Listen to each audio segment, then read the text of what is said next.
Hey everybody, welcome to Tip and Technique Tuesday.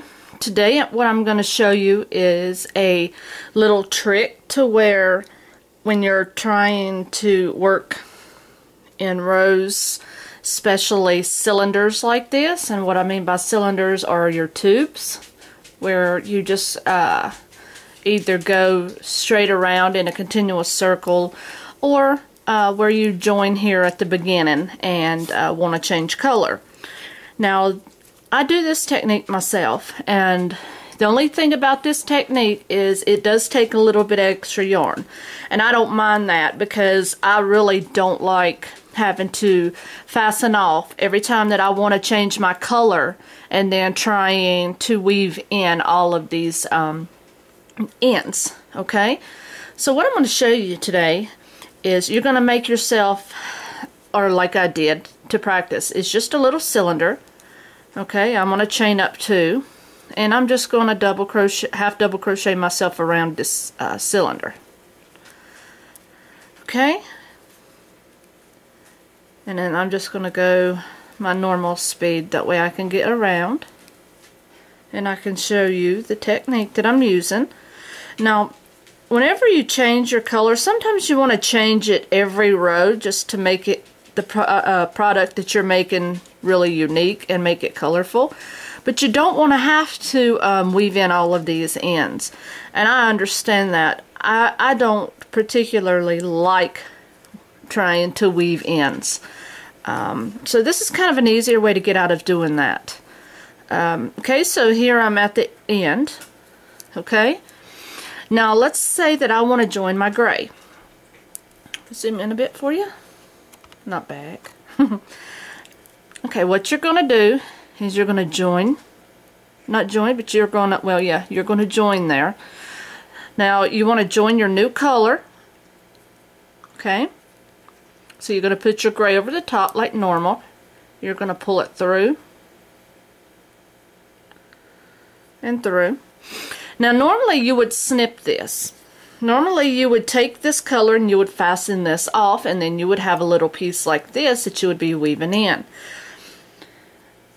The simple way to do this, say if you just wanted to do one row of this gray, the simple way to do is to carry this yarn with you all the way around. No fastening off. You would take all of these colors, well, except for the one that you're going to be using. You're going to take that tan color here, and you're going to take your little beginning piece. So let's do our chain 2. Okay, now you're going to start going around, but now you're going to, instead of fastening this cream off, you're going to hold it with your gray little piece there, and then you're just going to start going around. Okay, just keep going around, keeping it pulled snug there. Keep your cream piece in with your little gray piece. Go all the way around your work. Like I said, all that's doing is it's just going to hide that all the way to the end for you. That way you don't have to do all of the snipping and the weaving of so much. If you're changing, this process is really good when you're trying to change colors on, you know, several rows within your project. This is the best way that I have found.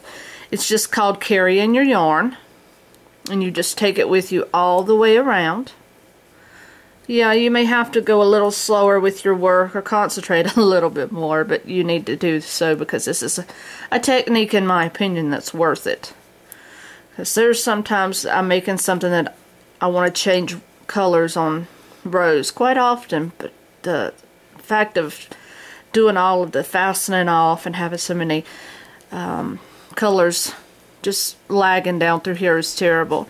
Okay, you see the color is still with me, okay? And you see how it's buried in there.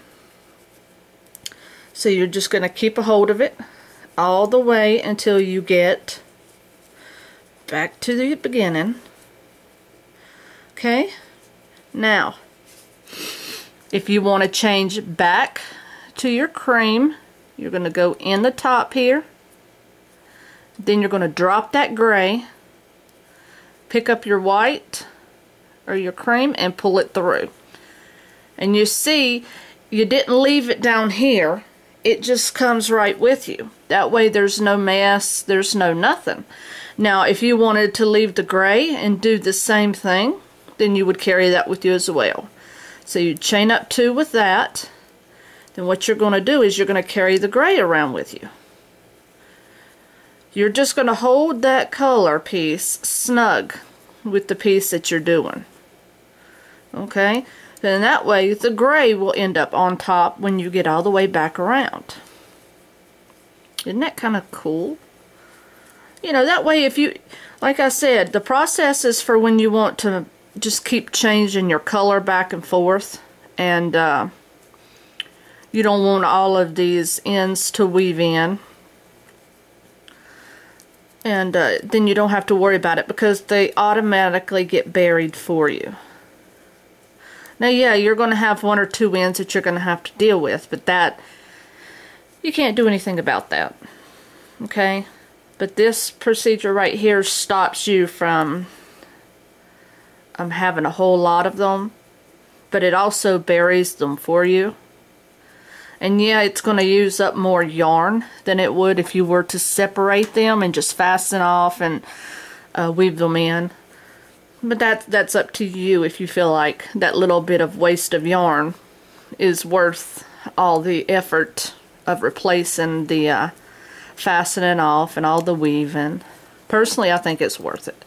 Okay? So one more here.